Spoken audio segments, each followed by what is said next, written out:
730 AD से Arabs ने भारत के वेस्टर्न साइड पे अटैक शुरू कर दिया था, पर 300 साल तक भी उन्हें कोई मेजर ब्रेक थ्रू नहीं मिला।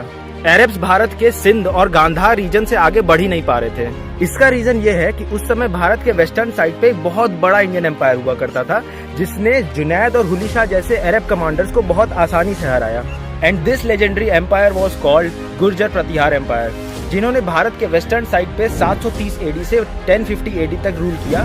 पर 1050 के आसपास ये डायनेस्टी छोटे छोटे राजपूत स्टेट्स में डिवाइड हो गया। और फिर क्या हुआ ये तो हम सब जानते ही हैं। जब तक राजपूत प्रतिहार डायनेस्टी के रूप में यूनाइटेड थे, तब तक हम अनबीटेबल थे। This is the classiest example of एकता में बल।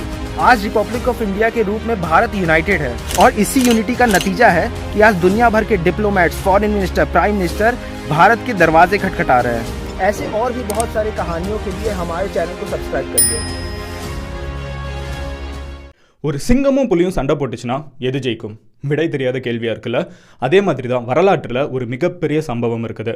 1000 வருஷத்துக்கு முன்னாடி முகமது ஆஃப் கஜினி இந்தியாவை 17 முறை ரைடு பண்ணிட்டு இருந்த அதே சமகாலத்தில் சவுத் இந்தியாவில் ஒரு மிகப்பெரிய மன்னன் ஆட்சி செஞ்சுட்டு இருக்காரு. அவரோட பேர் தான் ராஜேந்திர சோழன். சோம்நாத் கோவிலை உடைச்சு அங்கே இருக்கிற சிவலிங்கத்தை உடைச்சு எடுத்த கஜினி முகமது இருந்த அதே காலகட்டத்தில் தான் சிவனுக்குன்னு அவங்க அப்பா மிகப்பெரிய பிரகதீஸ்வரர் கோவிலும், பையன் மிகப்பெரிய கங்கை கொண்ட சோழபுர கோவிலையும் கட்டி வச்சிருக்காங்க. ஏனோ தெரியல, வரலாற்றில் கஜினி முகமது சவுத் இந்தியாவுக்கு வரல, ராஜேந்திர சோழன் நார்த் இந்தியாவுக்கு போகல. ஆனால் சப்போஸ் அவங்க 2 பேர் மீட் பண்ணியிருந்தாங்கன்னா ராஜேந்திர சோழன் ஜெயிச்சிருப்பாரா இல்லை முகமது ஆஃப் கஜினி ஜெயிச்சிருப்பாரா?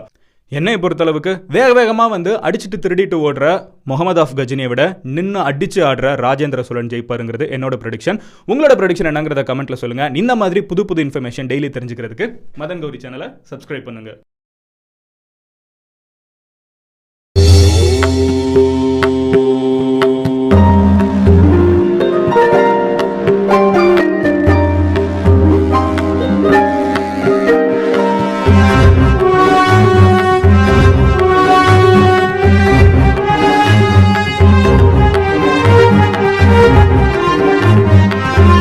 అందరికీ స్వాగతం. నమస్కారం.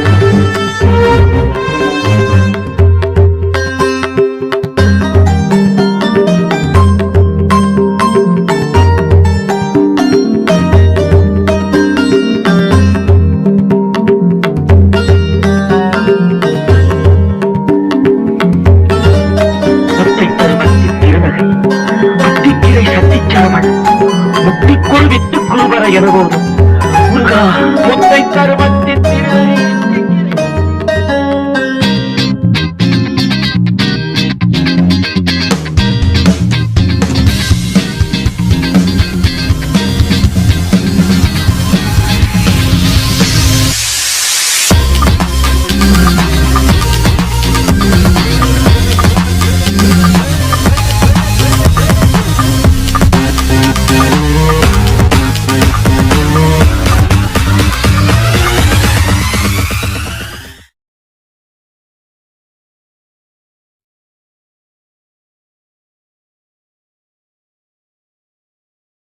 साथियों, गुजरात ने जितना योगदान देश की आजादी की लड़ाई में दिया है, उतना ही योगदान देश के विकास में भी दिया है।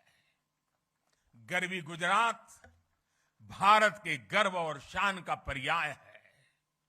गुजरात ने भारत के व्यापार का भी नेतृत्व किया और भारत के आध्यात्मता का भी उसे संरक्षित करने का पूरा प्रयास किया।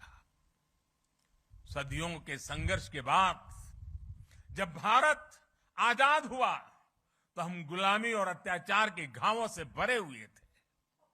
हमारे सामने उस अपने अस्तित्व को फिर से खड़ा करने की चुनौती,